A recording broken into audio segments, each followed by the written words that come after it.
deer.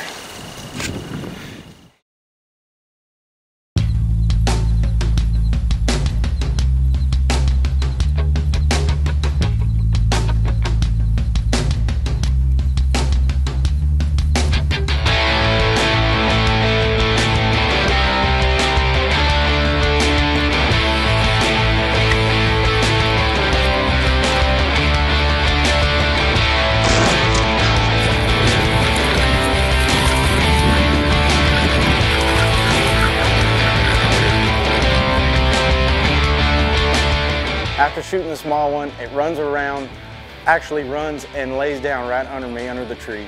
All the other pigs are running around in circles, don't know what's going on, and they finally all take off running and leave it behind.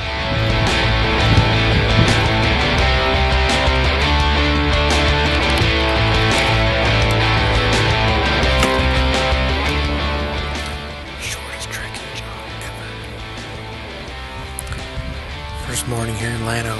As you can see, one dead pig. Hit him about 4 inches back, but the crosswind was blowing about 20 miles an hour, so I tried to put it to the left, hoping that wind would blow it back into the right spot, but those Grim Reaper broadheads, they fly so much like a field point. It's not even funny, so accurate. It wasn't catching wind at all. It went right where my dot was, so luckily it ran right under my tree. A couple minutes went by and he was still alive, so I knocked another one in and put another one right through his chest. So it's got 2-inch whitetail special Grim Reaper broadheads went through it, so it's got 4 inches of holes in them. So you know, it's a bloodbath down there, I can tell you that.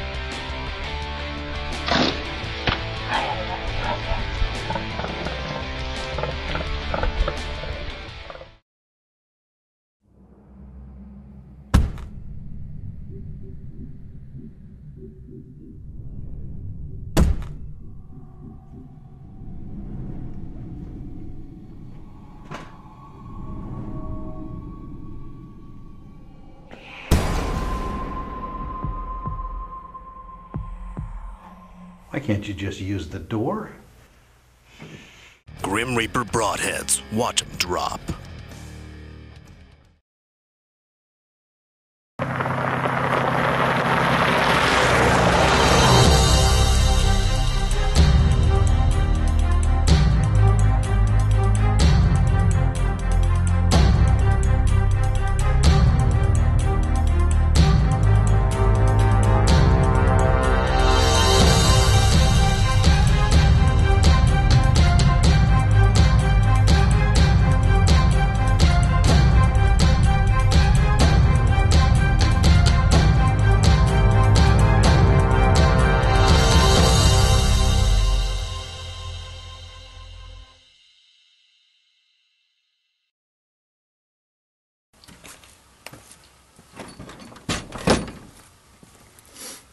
How's it going?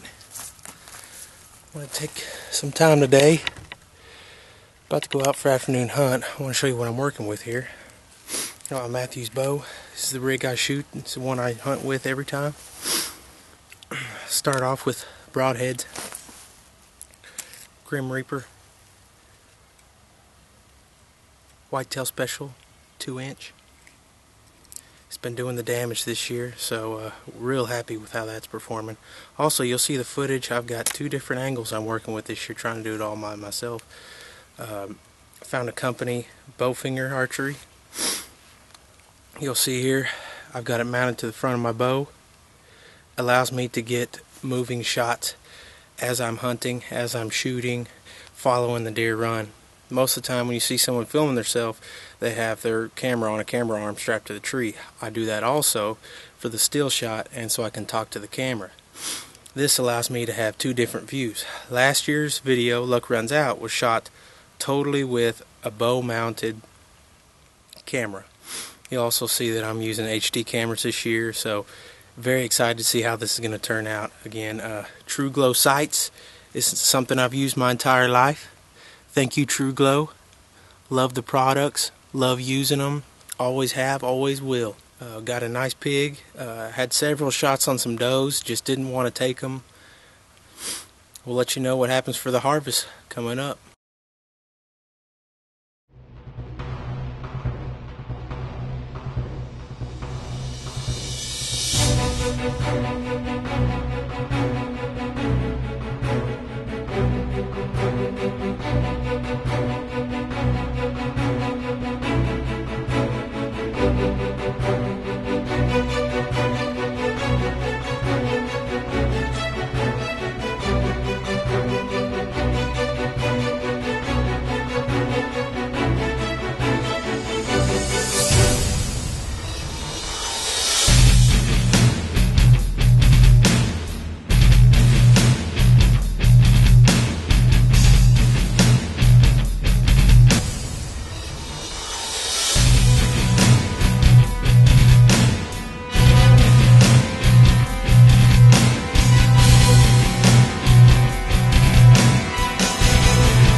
Just whacked another doe.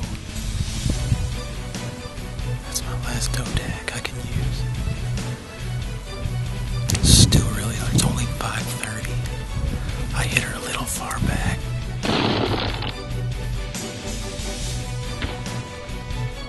When she turned and ran, I could see the blood just pouring out of her, so she'll be done.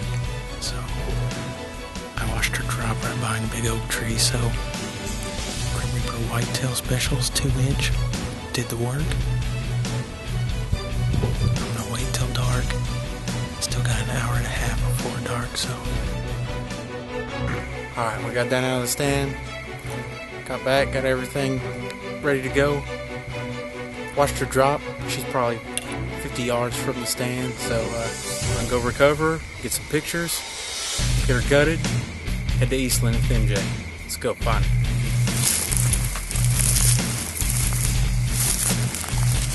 Clean path through, 20 yards. Oh, covered in blood. That is a bunch of blood. 2-inch whitetail special, baby. Grim Reaper broadheads.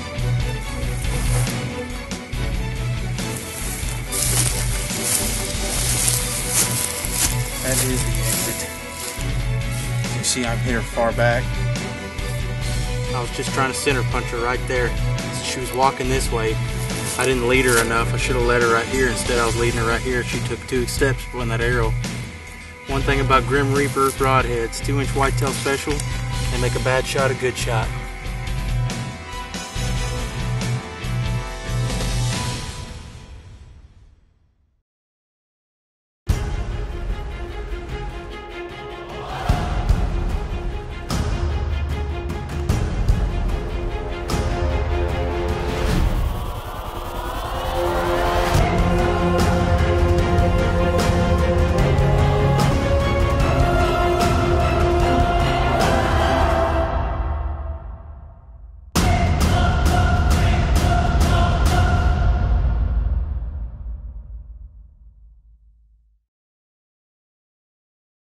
So Eric and I set up a stand during the summer. We'd scouted this property that I'd had permission on for years, but the property's divided by a river, and in the years past, I'd basically only hunted this one side of the river because once I got over there and hunted that part of it, I had such a good success and I saw so many deer, I didn't feel like I really needed to scout the rest of the property.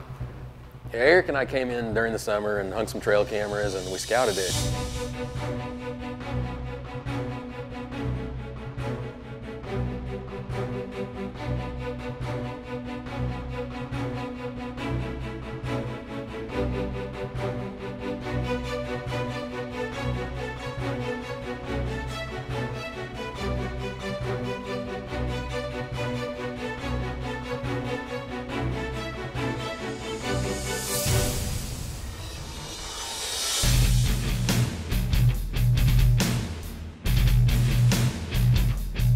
We've hunted this stand 2 other times and have seen not a deer here yet. We know they're here. I've hunted this place for years and have always had excellent luck here. This year it's just been a little bit tough, and I think it's because we're fighting the standing corn. so obviously that gives deer different places to bed. More options for them. There's a lot of ground here they can bed in. It's covered in corn right now. We're just back inside the timber, off of the cornfield, and what we're hoping, under normal circumstances, would be to catch the deer funneling out of the timber on this little natural funnel that we're on, and going out into the corn to feed. But like I said, some of the deer are still bedding out here in the corn. We know there's good bucks here. There's lots of does here. There's just a lot of deer here in general. So we're going to slip out here. The temperatures dropped like 20 degrees overnight. And we're anticipating some good traffic today, so slip back here with us and see what happens. We're expecting a good night.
Day 297.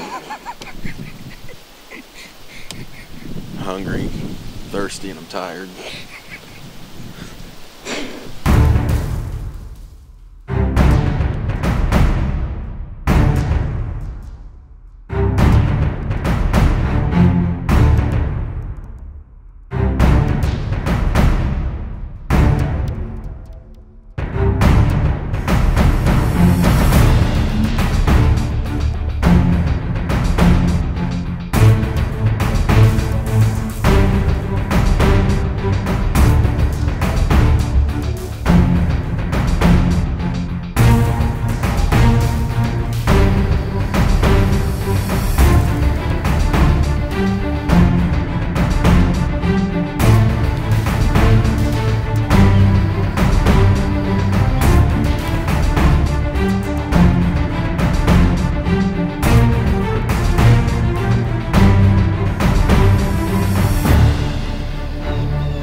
Finally did one right.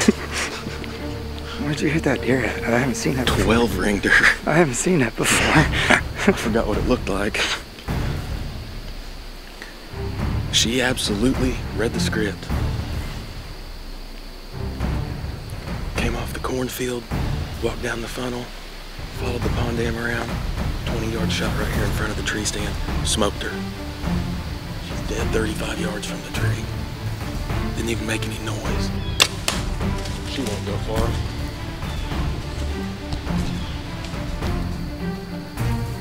Oh, buddy. Work, man.